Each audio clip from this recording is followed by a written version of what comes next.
One of the penalties of an ecological education is that one lives alone in a world of wounds. Much of the damage inflicted on land is quite invisible to laymen.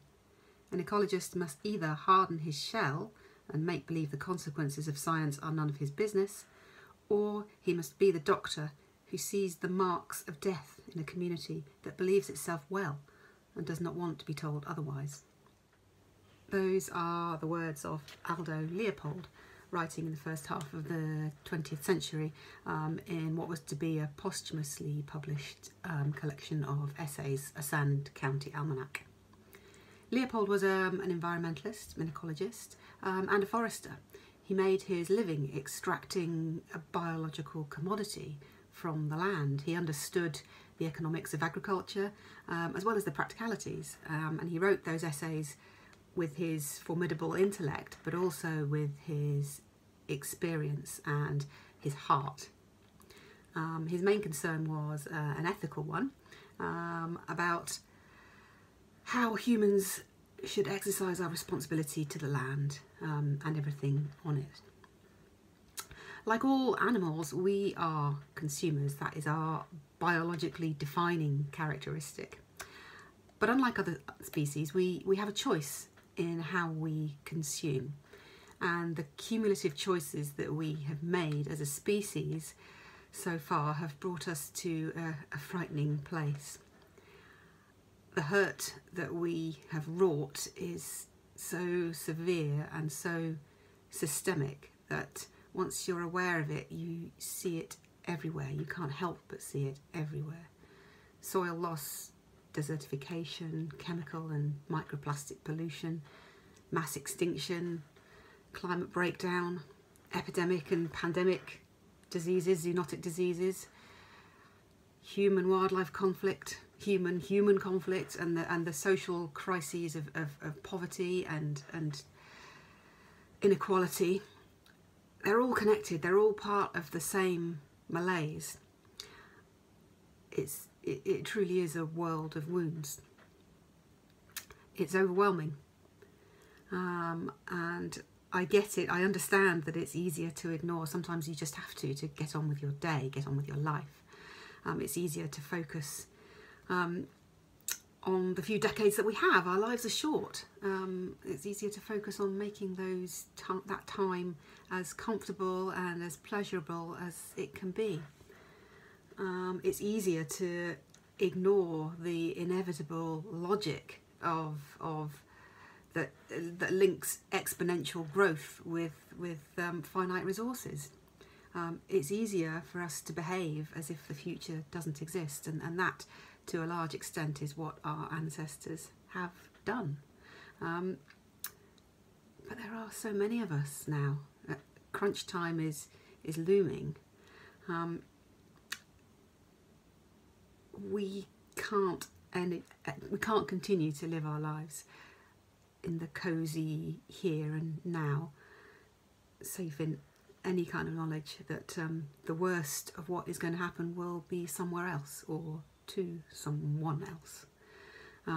It's going to happen, and it's going to happen, unfortunately, on our watch.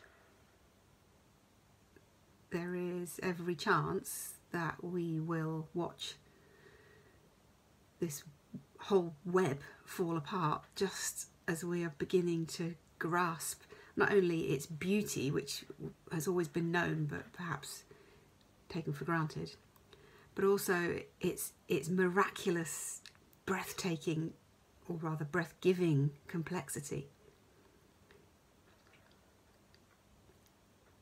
I love this place. I love this planet, and I know it's not scientific as a motivation. I'm a biologist originally, but it is what motivates me now. I love it with every cell of my body, as if it were my own body, which in a very real sense it is. The atoms in here are Earth. They are just passing through on me on the way to the next body, which might be a swallow or a nematode, more likely a nematode, I would say.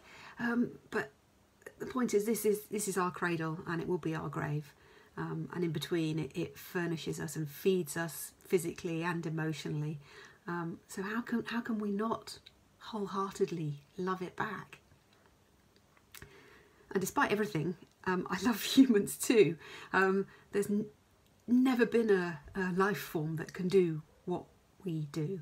Our powers are genuinely supernatural, and we can use them to feed each other. We use them to heal one another, to understand other lives and the ways that they interconnect.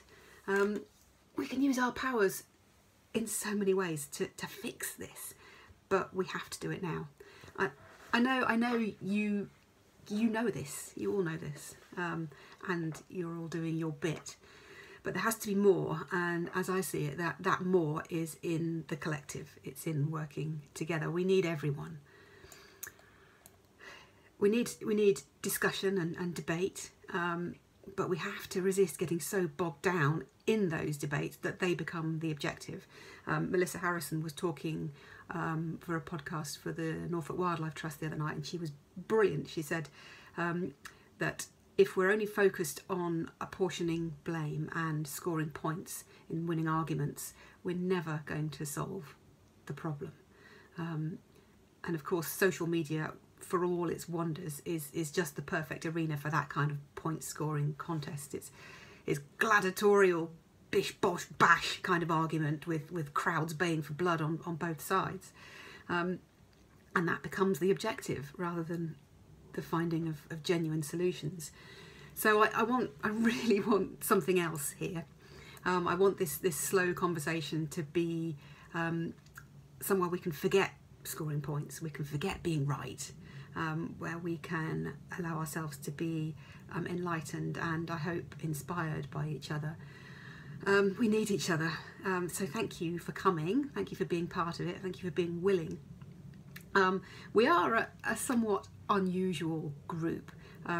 We have invited artists and musicians to this forum, as well as farmers and environmentalists, ecologists, and that is because creative minds seek and make different kinds of connections, not necessarily the kinds of connections that scientists might seek, those of cause and effect, and not necessarily those that farmers might be interested in terms of inputs and yields, but more ineffable, emotional connections.